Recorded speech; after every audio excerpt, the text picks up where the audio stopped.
Hey guys, what's going on? In today's video we're going to be installing a catch can, and it's made in China, which means it is of the finest quality.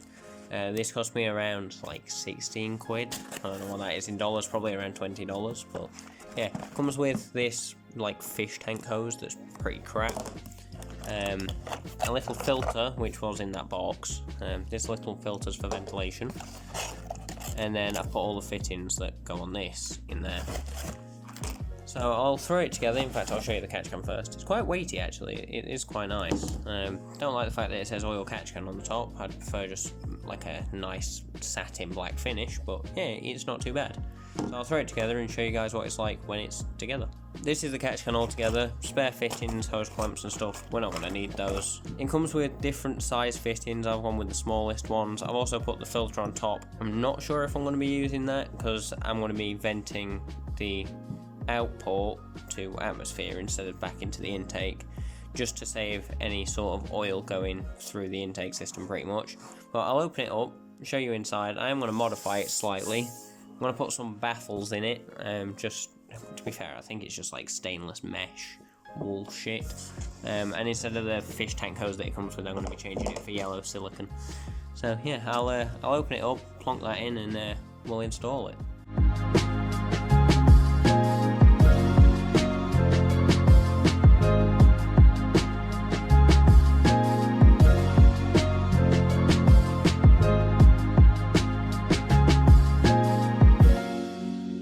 Not sure if I mentioned it before, but I've put some baffling in it. Not a lot, just a little bit. But I've made a nice little bracket for it too. So instead of mounting it on there, because it's a weird thread, I just made like a little 90-degree bracket sort of thing. And I'm plonking it on that stud there, just so it fits nice and snug. And kind of out of the way, to be fair, because nothing goes here. So now is attach the hoses. Which, getting a hose that actually fits really does help. These are 8mm hoses and 10mm fittings, so it's tight, but tight is good because it means I don't have to run hose clamps. It actually works quite well. It just goes down underneath, you don't see it, and then it pops back up here. It's a bit tight, but this works quite well to keep it in place so it doesn't kink, because like that it kinks. So I just pull it up here a little bit and it's fine. That's the oil hose ran. Goes two into one with like a little plastic T-piece. Runs around the back. If you saw on the other clip, when it's moved over here it does kink, so I just kind of pulled it up and stuck it to one side, wedged it kind of down the back of this vacuum hose for the brakes, and it doesn't kink anymore. All I'm going to do is on the outlet port, I've put it in the right one, haven't I? Yeah.